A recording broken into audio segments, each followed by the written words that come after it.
मैं भी कोई करोड़पति बाप की बेटी हूँ। मेरे पिताजी एक फार्मर, एक किसान है, और बात किया जाए तो मेरे पापा एक विकलांग इंसान है। बट मैंने सोची कि हम लोग 4 बहन हैं, और 4 बहन में अगर आज मैं सेल्फ डिपेंड नहीं होऊंगी तो आज मेरे परिवार कहाँ जाएगा। बट मैंने सही डिसीजन ली कि नहीं, आज शायद मैं इतना पढ़ी लिखी नहीं हूँ कि कहीं किसी भी दुनिया में जा करके कहीं हम नौकरी कर सकते हैं या कुछ भी कर, मेरे अंदर कोई कला नहीं है। बट एक ही चीज था कि मैं एक सरकारी स्कूल में पढ़ती थी, उसी बीच में बैंक में मेरे गांव की एक लड़की थी, स्मार्ट वैल्यू करती थी, मुझे सिस्टम मिला।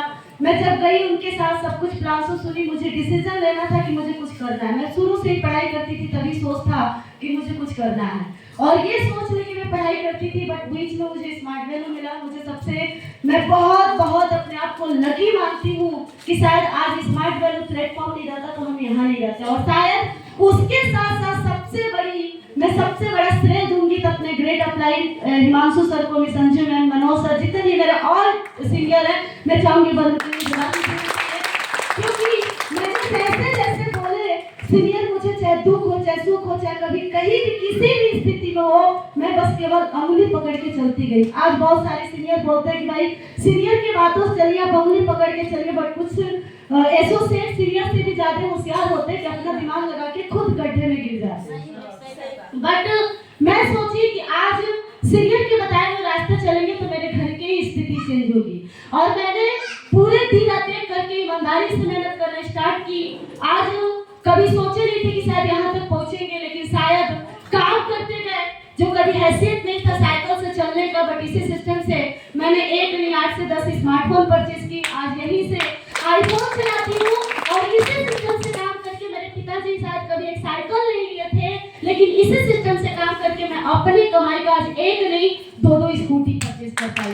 और आज स्कूटी हुआ, आज बात के लैपटॉप हुआ, इसी सिस्टम से काम किए।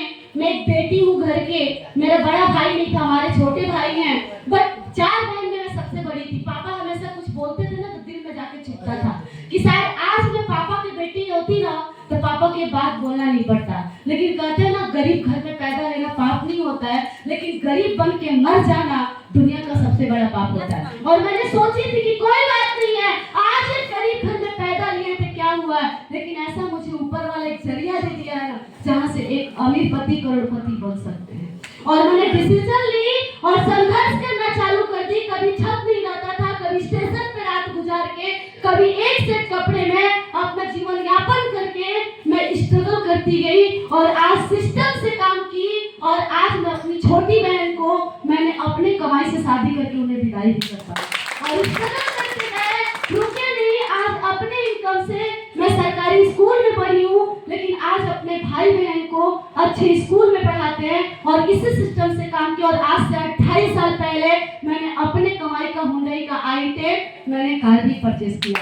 और आज एक ही सोच है कि मुझे भीड़ में नहीं रहना है, मुझे भी अपना चल के, आज जैसे मेरे सीनियर लोग आज इतने टॉप आज प्रोग्राम करवाते हैं, ट्रेनिंग करवाते हैं, पिकनिक करते हैं, मुझे भी अच्छा लगता है क्या ये जगह सीनियर का हम लोग को लेना है। और अभी प्रोग्राम में, पिकनिक प्रोग्राम में मेरे टीम से 18-19 लोग आए थे, बट यही सोच रहा कि आज इतने लोग आए हैं, लेकिन कल ऐसा प्रोग्राम हम लोग को करवाना है, और ये डिसीजन लिया है। लेकिन अभी मेरा टारगेट है कि अभी जो क्लोजिंग बचा हुआ है 10 हफ्ते, ये 10 हफ्ते में पूरे दिन रात करके एड़ी चोटी एक करना पड़े, उसके लिए सबको अपना करवाएंगे, यूपी बिहार दोनों एरिया में। और इस क्लोजिंग में मैं अपना खुद का मैं रूबी कंप्लीट करी, और रूबी कंप्लीट करके मैं गोरखपुर में अंजुम के जस्ट बगल में मैं फ्लैट परचेस कर रहा हूँ। लेकिन ये डिसीजन लिया है कि जितने भी या यूपी वाले या बिहार वाले बैठे हैं, लेकिन अपना प्रोग्राम जो चल के जाना पड़ता है बिहार में, यूपी में, लेकिन एक जिद ठाने हैं कि इस क्लोजिंग के बाद कम से कम 1000 बिहार में और 1000 यूपी में अपने टीम का प्रोग्राम। मेरा टाइम बहुत कम है, इतना ही मैं रोज करती हूँ।